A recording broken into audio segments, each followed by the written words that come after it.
বাউল আবুল সরকার আল্লাহ প্রসঙ্গে এত নিকৃষ্ট শব্দ ব্যবহার করেছে, এত নিম্নমানের শব্দ ব্যবহার করেছে যা পৃথিবীর ইতিহাসে আর কেউ আল্লাহ প্রসঙ্গে এইরকম নিম্নমানের শব্দ উচ্চারণ করেনি।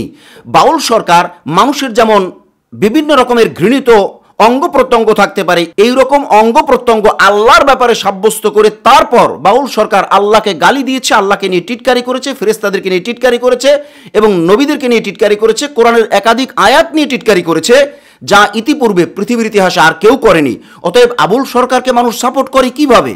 যে কারণে আমরা এটা বলতে বাধ্য হচ্ছি, মানুষ বাউলের পক্ষে থাকতেই পারে, চাইলে মানুষ কুকুরের পক্ষেও থাকতে পারে, কিন্তু আবুল সরকার বা কুকুরের চাইতেও যে নিকৃষ্ট তার পক্ষে মানুষ কিভাবে থাকে?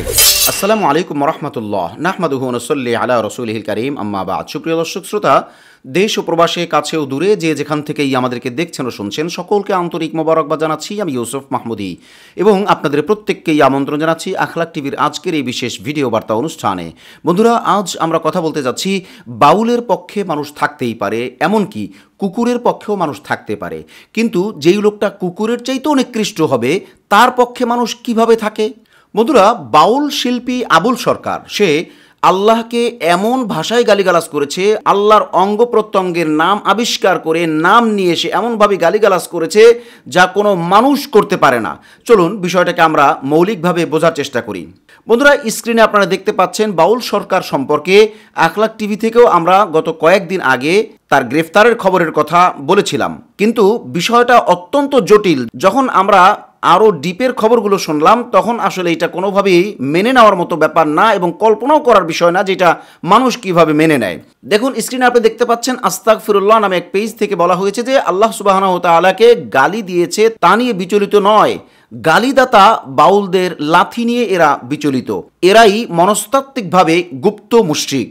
এটা হলো একটি পেজ থেকে হালাত তুলে ধরা হয়েছে। আপনারা জানেন যে আবুল সরকারকে গ্রেফতার করার পর তার মুক্তির জন্য সমাবেশ করা হয়েছিল, সেখানে কিছু অনিয়ম হয়েছে, সেটার বিষয়ে এই কথা তুলে ধরা হয়েছে। আপনারা স্ক্রিনে এখন যেটা দেখতে পাচ্ছেন এটা হলো মূলত জ্যাকব মিল্টন নামে একটি পেজ। সেখান থেকে বলা হয়েছে যে দেশের সংখ্যাগরিষ্ঠ মুসলমানদের ধর্মীয় অনুভূতিতে সর্বোচ্চ আঘাত করার জন্য মুসলিম নামধারী এই ব্যক্তিকে প্রচলিত আইনে সর্বোচ্চ শাস্তির দাবি করছি। এরপরে বলা হয়েছে যে ধর্মীয় স্বাধীনতা ও ধর্ম নিরপেক্ষতার নামে মহান আল্লাহ, তার সৃষ্টি ফেরেশতা, নবী ও রাসূলদেরকে নিয়ে টিটকারি, কৌতুক ও রঙ্গতামাশার মাধ্যমে ও অসম্মানকে কোনোভাবেই বরদাস্ত করা হবে না। এটা জ্যাকব মিল্টন নামে এই পেজ থেকে প্রচার করা হয়েছে। এখানে আপনি ছবিও দেখতে পাচ্ছেন যে গ্রেফতার অবস্থায় পুলিশের সাথে আবুল সরকার আছে। প্রশ্ন হলো আবুল সরকার আসলে করেছে কি? দেখুন, আবুল সরকারকে নিয়ে আলোচনার আগে একটা ব্যাপার ক্লিয়ার করা দরকার। মানুষ বাউল হইতে পারে, এটা তার পার্সোনাল ব্যাপার। বাউল একটা সম্প্রদায়, তারা বিভিন্ন গান বাজনা নিয়ে থাকে বা বিভিন্ন বিষয় নিয়ে থাকে, এটা নিতান্তই তাদের পার্সোনাল ব্যাপার। এমনকি বাউল হইতে গিয়া কেউ যদি কাফেরও হয়ে যায়, মুশরিকও হয়ে যায়, ইসলাম থেকে খারেজ হয়ে যায়, আপনি তাকে জোর করে ইসলামে আনাইতে পারেন না। যেহেতু এই দেশে আইন হাতে তুলে নেওয়ার কোনো সুযোগ নাই, সেহেতু আপনি এটা করতে পারেন না। এটা তার পার্সোনাল ব্যাপার। তার মানে কে বাউল হবে বা কে হবে না, বা বাউল হওয়ার পরে কেউ মুশরিক হয়ে যাবে কিনা, এটা নিতান্তই তার পার্সোনাল ব্যাপার। কিন্তু আল্লাহকে গালিগালাজ করার অধিকার সে কোথায় পায়?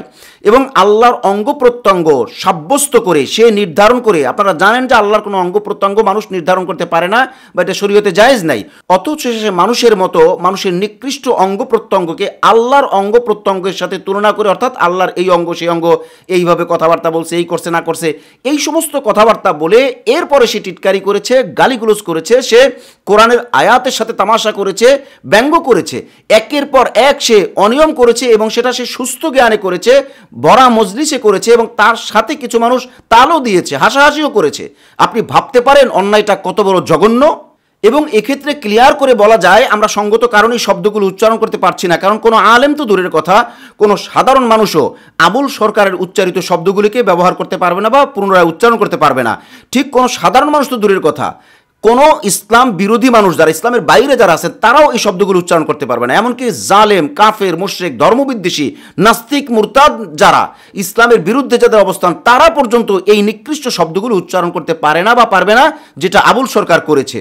এখানে এসেই বাউল সম্প্রদায়ের ভাইদেরকে আমরা সবিনয় আবেদন করতে চাই বা স্মরণ করায় দিতে চাই, আপনি আপনার সম্প্রদায়ের পক্ষে কথা বলবেন, কেউ গ্রেফতার হলে তার বিরুদ্ধে কথা বলবেন, এটা তো ঠিক আছে, কিন্তু আবুল সরকার কি কাজটা করছে, কি নিকৃষ্ট কাজ করছে, আপনি কি এটা বিবেচনা করবেন না?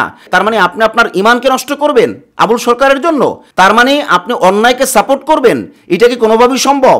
অর্থাৎ আবুল সরকার কাজটা করছে কি সেটা তো আমরা উচ্চারণ করতে পারবো না। আমাদের এডিটর সেই লিঙ্ক আপনাদেরকে দিয়ে দিবে, আপনারা কমেন্ট সেকশন থেকে শুনে নেবেন, ওটা কোনো মানুষ শুনতেও পারবে না। মানে টোটাল কথাগুলো শুনে শেষ করাও সম্ভব না, এত নিকৃষ্ট ভাষা আবুল সরকার আল্লাহ প্রসঙ্গে করেছে এবং কোরআনের একাধিক আয়াতকে নিয়ে এসে একের পর এক টিটকারি করেছে, ফেরেশতাদেরকে সহ সে বিভিন্নভাবে উল্টাপাল্টা শব্দ চয়ন করেছে যা পৃথিবীর ইতিহাসে আর কেউ করেছে বলে আমাদের জানা নাই। অতএব তার এই কর্ম দেশের আইন গ্রহণ করবে না, শরীয়ত তো গ্রহণ করার কল্পনাই করা যায় না, তাহলে তাকে আমরা কিভাবে গ্রহণ করব? আপনি কিভাবে গ্রহণ করবেন?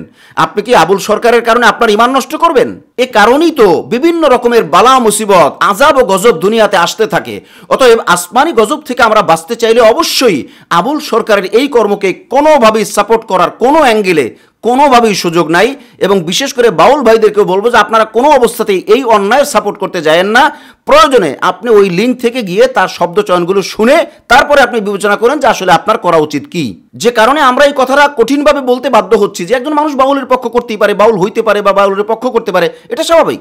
একটা মানুষ কুকুরের পক্ষেও থাকতে পারে, এটা স্বাভাবিক। রাস্তার নিকৃষ্ট একটা প্রাণী হলো কুকুর, এটার পক্ষেও মানুষ করতে পারে কোনো কারণে প্রয়োজন পড়লে। কিন্তু যে কুকুরের চাইতেও নিকৃষ্ট তার সাপোর্ট মানুষ কিভাবে করবে?